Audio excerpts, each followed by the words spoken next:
10-12 বছর 15 বছরে শত শত কোটি টাকার তার মালিক হয়েছেন। উত্তরায় বিভিন্ন আপনি ভবন, সুন্দর সুন্দর ভবন দেখেন, বিভিন্ন হসপিটালগুলো প্রায় ফ্যাসিবাদের দোসর আওয়ামী লীগের সরকার সময় এগুলো গড়ে উঠেছে। কিন্তু তারা এখন বিদেশে বসে ষড়যন্ত্র করছে এই নির্বাচনকে বানচাল করার জন্য, এবং যে কোনোভাবে যে কোনো জায়গায় ছোটখাটো বিষয় দিয়ে দেখবেন সমস্যা হলেই এই সকল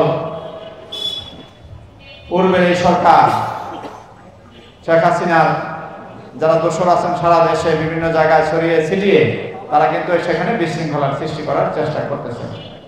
আমাদেরকে সজাগ থাকতে হবে, ঐক্যবদ্ধ থাকতে হবে, এবং সামনের নির্বাচন, ফেব্রুয়ারি নির্বাচনের জন্য আপনারা ভালোভাবে প্রস্তুতি গ্রহণ করেন।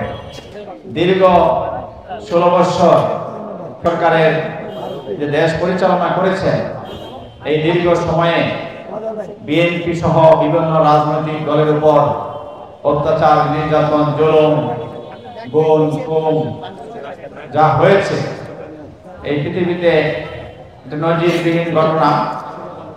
এবং সাবেক একজন প্রধানমন্ত্রী, স্বাধীনতার ঘোষক, সাবেক রাষ্ট্রপতি শহীদ প্রেসিডেন্ট জিয়াউর রহমানের স্ত্রী এবং এই গণতন্ত্রের মা, এদেশের জন্য অনেক কিছু উনি করেছেন।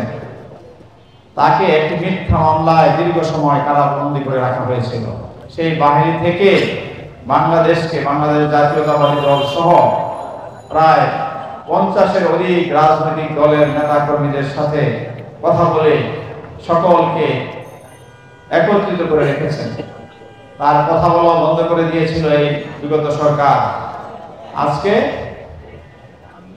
সবাইকে নিয়ে একটি সুন্দর বাংলাদেশ গড়ার যে ঘোষণা বিএনপির সংগ্রামী ভারপ্রাপ্ত চেয়ারম্যান দিয়েছেন, সকল রাজনৈতিক দলকে বলেছেন আসেন আমরা একসাথে বসি, কোন জায়গায় কি সমস্যা আছে, কোথায় কি সমস্যা দেশকে নিয়ে আসেন আমরা বসে আলোচনা করে সব দলকে নিয়েই আমরা নির্বাচন করতে চাই।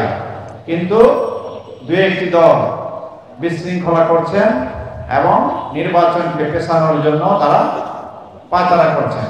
তবে এদেশের জনগণ ঐক্যবদ্ধ আছেন, বিভিন্ন সকল রাজনৈতিক দল নির্বাচনের জন্য প্রস্তুতি গ্রহণ করেছেন, সাধারণ মানুষও নির্বাচনের জন্য সকলে প্রস্তুতি গ্রহণ করে আছেন। কারণ 16 বছর মানুষ ভোট দিতে পারে নাই।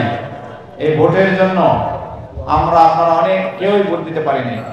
5 থেকে 6% লোক ভোট দিয়েছে, এবং দীর্ঘ সময় যে অত্যাচার নির্যাতনের ফলেই আজকে একটি ছাত্র জনতা সফল আন্দোলনের মাধ্যমে হাসিনা সহ সকল দোসররা দেশ ছেড়ে টাকা পয়সা নিয়ে তারা পালিয়েছেন।